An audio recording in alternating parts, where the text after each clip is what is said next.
मतलब हम ऐसे कह सकते हैं कि अगर किसी में कफ दोष सबसे ज्यादा है तो उसे आगे आने वाले समय में किडनी की समस्या हो सकती है। नहीं, ऐसा नहीं कह सकते। तो अगर किसी मतलब पेशेंट का जो क्रेटिनिन लेवल है वो बढ़ रहा है तो वो इवेंचुअली उसको डायलिसिस की तरफ ही ढकेलेगा या कोई और भी सिचुएशन आ सकती है किडनी आगे चल के खराब होने के लिए या क्रेटिनिन बढ़ने के लिए? किडनी के लिए नंबर 1 औषधि है, किडनी के लिए रामबाण औषधि भी कहा जाता है इसको। समुद्र मंथन हुआ था तो भगवान धन्वंतरी जो आयुर्वेद के उत्पादक बताए गए हैं, जो आयुर्वेद के भगवान बताए गए हैं, उनके एक हाथ में गिलोय। नमस्कार, आप सभी का बेहद स्वागत है नेशनल खबर में। सबसे पहला सवाल आप सभी से, या यूं कहें कि मरीजों का सबसे पहला सवाल डॉक्टर से ये होता है कि जब क्रेटिनिन बढ़ने लगेगा तो वो कौन सा लेवल है जहां पर जाकर के डायलिसिस शुरू हो जाएगी, और क्या ये क्रेटिनिन कभी रुक सकता है, कभी इसको रोका जा सकता है, क्या वो नॉर्मल या बैलेंस लेवल पे आ सकता है, क्या हम पुरानी लाइफ फिर से जी सकते हैं, क्या हम वो सभी चीजें फिर से खा सकते हैं जो पहले हम खा रहे थे, क्या हमारी लाइफ नॉर्मल हो जाएगी? ये सारे सवाल हम किसी एलोपैथ के डॉक्टर से भी पूछेंगे, किसी आयुर्वेद के डॉक्टर से भी पूछेंगे, एक मेडिसिन लेने से पहले भी किसी भी डॉक्टर से पूछेंगे। और यही सारे सवाल, इनके जवाब लेने के लिए अभी हम कर्मा आयुर्वेदा में मौजूद हैं और आप सभी के सवाल ही होंगे आज जो आज हम यहाँ पर पूछने वाले हैं। बहुत बहुत स्वागत है आपका सर।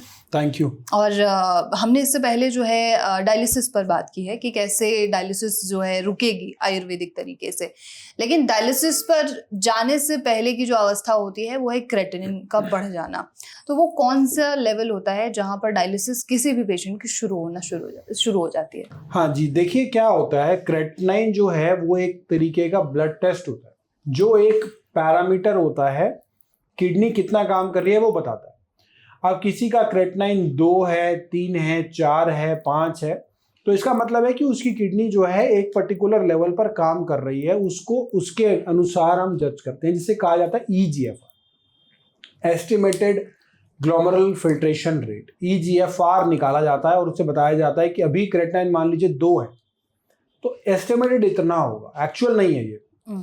इसी तरीके से 4 है तो EGFR इतना होगा। लगभग 1 से 2 में किडनी का जो डैमेज होता है वो लगभग 50% तक होता है, और 2 से 3 में अगले 25% किडनी डैमेज होती है, और फिर 3 से आगे बढ़ती है तो अगले 25% तक डैमेज होती है, 8, 9, 10 तक। तो मेजर चंक जो डैमेज का होता है वो 1 से 2 में हो जाता है, and then from 2 to 3 there is a further big damage of around 25%। Okay.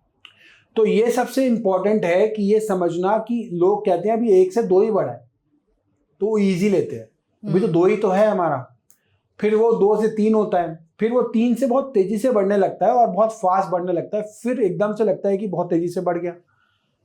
इससे कंफ्यूजन क्रिएट होती है। कंफ्यूज नहीं होना है, ये समझना है कि 1 से 2 में जो डैमेज परसेंटेज है दैट इज वेरी हाई। 1 से 2 बढ़ना इज नॉट इक्वल टू 2 से 3 बढ़ना, इज नॉट इक्वल टू 3 से 4 बढ़ना। जैसे जैसे ये आगे बढ़ रहा है damage percentage in between the numerals वो कम होती चली जा रही है। ओके। एक सवाल मेरा इसमें ऐसे भी है कि जैसे आपने कहा कि 1 से 2 हुआ तो वो 50% डैमेज हुआ, 2 से 3 हुआ तो वो 25% डैमेज है। अगर किसी पेशेंट का 9 से 5 पे आया है तो मतलब वो अभी 25% ही रिवाइव कर पाया है। ऑब्वियसली 2 से 1 पर आने में सबसे प्रॉब्लम है। 2 से 1 आना, उसे बिल्कुल नॉर्मल रेंज में आना, वहां पे 50% का डैमेज हो रहा है और 50% की रिकवरी हो रही है। क्रेटिनिन लेवल की बात कर रहे हैं। 2 से 3 में 25% का डैमेज है, 20 से 25% का 25-20% की रिकवरी है, फिर 3 से 4 में मान लो 15% है, 10% है, ऐसे ऐसे करके ये आगे आगे कम होता चला जाता है। 10 तक आते आते आप समझ लीजिए 20 से 25% का अगला डैमेज होता है। तो ये बढ़ा हुआ होता है तो इनिशियली स्टार्ट में जल्दी कंट्रोल होता है, लेकिन जैसे जैसे ये 3 तक आता है उसके बाद ही धीरे धीरे कंट्रोल में आता है। बट पेशेंट को क्या रिलीफ होता है कि वहां से मैं डायलिसिस से बाहर आ गया। बिल्कुल सही है। तो मोस्टली 1 से 3 तक ऐसी स्टेज होती है कि 3, 4 तक, इनफैक्ट 5 तक भी, जहां पर डायलिसिस नहीं कराना पड़ता। उसके बाद डायलिसिस की स्थिति डायलिसिस की स्टेज आती है depending upon the glomerular filtration rate. Secondly, dialysis का प्रोटोकॉल क्रेटिनिन नहीं होता है। डायलिसिस का प्रोटोकॉल सिम्टम्स होते हैं। सिम्टम किस तरीके के आ रहे हैं? ठीक है।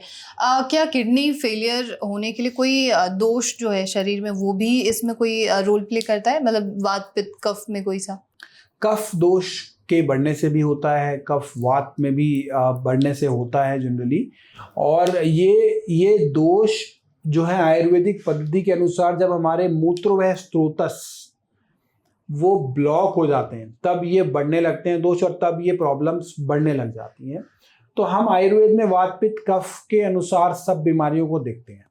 तो वहाँ पे अगर हम बात करें तो वात कफ के बढ़ने से ये जो है ब्लॉकेज होती है, और इस वजह से यहाँ पे ब्लॉकेज होने के कारण जो है ये किडनी की प्रॉब्लम अराइज होने लग जाती है। मतलब हम ऐसे कह सकते हैं कि अगर किसी में कफ दोष सबसे ज्यादा है तो उसे आगे आने वाले समय में किडनी की समस्या हो सकती है। नहीं, ऐसा नहीं कह सकते। तो कफ दोष अगर इम्बैलेंस है, कफ वात इम्बैलेंस चल रहा है, कफ दोष तो सभी में है। हम हाँ जी, हाँ वात जी। पित्त कफ हम कहते हैं कि बैलेंस्ड होने चाहिए। Hmm, any creation of imbalance between these dosha can lead to disease. Right. तो इनका इम्बैलेंस ना हो, इनके बैलेंस रहे, वही मेन ऑब्जेक्टिव होता है आयुर्वेद में भी, कि दोषों का सम बने रहें, बैलेंस्ड रहें। अगर किसी मतलब पेशेंट का जो क्रेटिनिन लेवल है वो बढ़ रहा है तो वो इवेंचुअली उसको डायलिसिस की तरफ ही ढकेलेगा या कोई और भी सिचुएशन आ सकती है? जनरली जो मॉडर्न एलोपैथिक डॉक्टर्स हैं वो समझते हैं कि डायलिसिस से ही ट्रीटमेंट होगा, बट हमारे यहाँ पे वी आर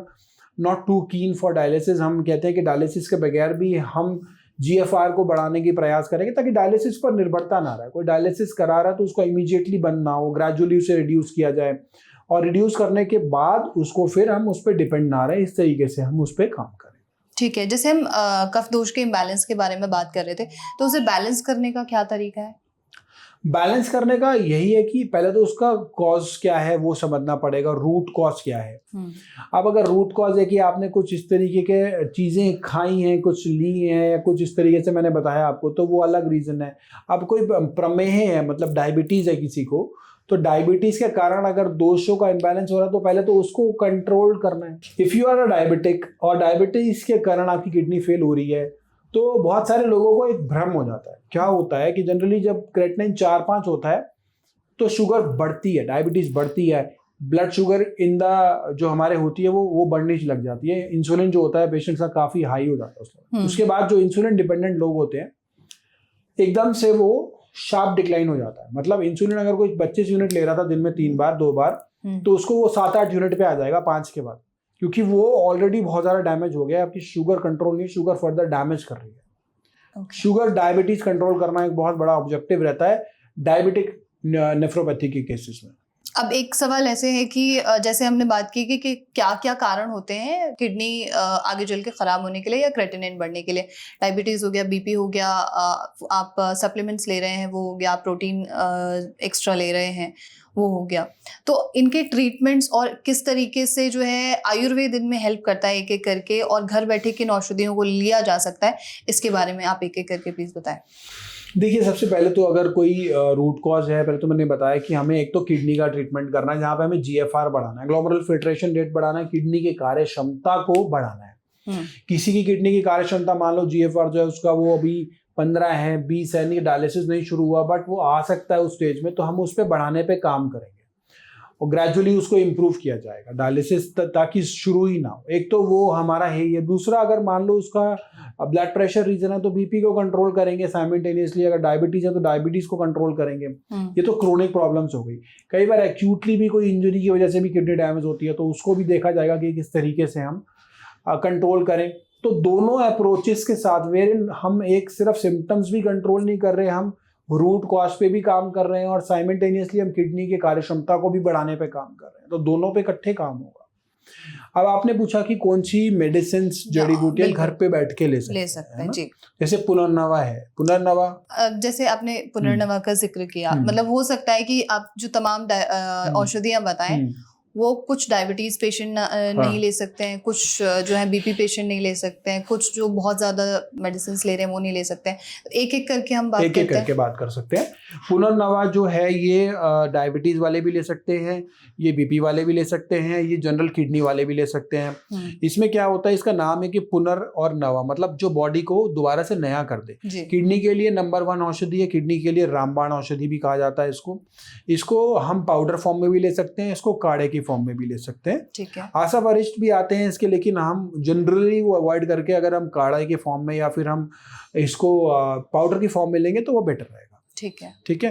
अब इसी सेकंड हमारे जो आती है वो आती है गिलोय। गिलोय एक आपको पता ही है कि जब समुद्र मंथन हुआ था तो भगवान धन्वंतरी जो आयुर्वेद के उत्पादक बताए गए हैं, जो आयुर्वेद के भगवान बताए गए हैं, उनके एक हाथ में गिलोय था। वो गिलोय इसलिए इतना इम्पोर्टेंट है क्योंकि इसको महाऔषधि भी कहा जाता है। गिलोय ओवरऑल बॉडी के लिए भी अच्छा है और किडनी के लिए अच्छा है। अगेन यहाँ पे मैं जो बता रहा हूँ ये निरापद रूप से किडनी के पेशेंट और बीपी वाले भी और डायबिटीज वाले भी पेशेंट ले सकते हैं। ठीक है। कासनी आती है एक जड़ी बूटी, वो भी ले सकते हैं। कासनी का अर्क भी ले सकते हैं, कासनी का पाउडर भी ले सकते हैं, और इसी तरीके से हम इसे जो है काढ़े की फॉर्म में भी ले सकते हैं। काढ़ा बना के भी 4-5 जड़ी बूटियों का ले। गोक्षुरु आता है। गोक्षुरु जो है वो किडनी के लिए बहुत अच्छा माना जाता है, किडनी स्टोन्स के लिए भी अच्छा है और किडनी फेलियर के लिए भी अच्छा है। अगेन ये कॉन्ट्राइंडिकेटेड नहीं है कहीं पे भी कि बीपी और शुगर के लिए जो है वो नहीं। ऐसी कई सारी और भी औषधियाँ हैं जो पेशेंट को दी जाती हैं डिपेंडिंग अपॉन उसकी क्या स्टेज है। कई बार किसी को इंसोम्निया होता है किडनी पेशेंट को, तो उसको शिरोधारा भी हम ऑफर करते हैं। उसको हम कुछ एक ऑयल भी देते हैं जो वो पैरों पे लगाए जिससे उसको नींद अच्छी आ जाए। तो इस तरीके की कुछ हम होम रेमेडीज ही बताते हैं। सिर्फ तिल का तेल लगा लो पैरों पे, अगर रात को नींद आने में प्रॉब्लम हो रही है किडनी के मरीजों को, हल्के हाथ से मालिश करना, रगड़ना नहीं है, जोर जोर से नहीं रगड़ना, हल्के हाथ से ग्रेजुअली धीरे धीरे आराम आराम से मालिश करनी है। उससे आपको नींद भी अच्छी आएगी और साथ साथ ये आपको किसी प्रकार का कोई नुकसान भी नहीं देगी। और अगर आप आके कराएंगे या कहीं पे भी आयुर्वेदिक में कराएंगे तो शिरोधारा भी करा सकते हैं, और साथ में वृक्क धारा भी होती है जहाँ पे हम किडनी के ऊपर एक धार लगा के मेडिकेटेड ऑयल जिसमें जड़ी बूटियाँ जो मैंने बताई, इसके अलावा और भी जड़ी बूटियों से उस ऑयल को सिद्ध किया जाता है। उसके बाद वहाँ पे किडनी के ऊपर उसकी धारा डाली जाती है। वृक्क वस्ती भी होती है जहाँ पे उसके ऊपर हम ऑयल डालते हैं और उस पूरे ऑयल को वहाँ पे छोड़ देते हैं। एक धारा की फॉर्म में है और कुछ देर तक हमने वहाँ पे छोड़ दिया, उसको वस्ती बना के छोड़ दिया। तो दोनों ही तरीकों से ट्रीटमेंट होता है। पंचकर्म भी और बाकी औषधियाँ भी होती हैं। अच्छा, आयुर्वेद में क्या ऐसी भी संभावना है कि जिस पेशेंट को डायलिसिस की जरूरत पड़ रही है उसे ज्यादा समय तक, लंबे समय तक टाला जा सके? डेफिनेटली जो डायलिसिस की जिनको जरूरत पड़ रही है, मान लो किसी का क्रेटनाइन बढ़ा हुआ आ रहा है, किसी का जो है इस तरीके के सिम्टम्स आ रहे हैं जहाँ पे डायलिसिस की जरूरत उसको इमीडिएटली है, तो वहाँ पे भी बहुत सारी मेडिसिन के अच्छे रिजल्ट्स देखने में मिलते हैं, अच्छे रिजल्ट्स आते हैं।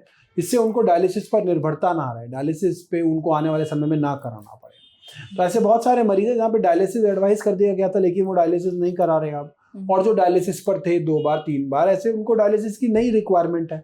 और उनकी बहुत सबकी वीडियोस भी हैं हमारे पास कि किस किस तरीके से उनको कैसे कैसे इंप्रूवमेंट्स भी हैं। बिल्कुल सही है, बहुत बहुत शुक्रिया, थैंक यू सो मच।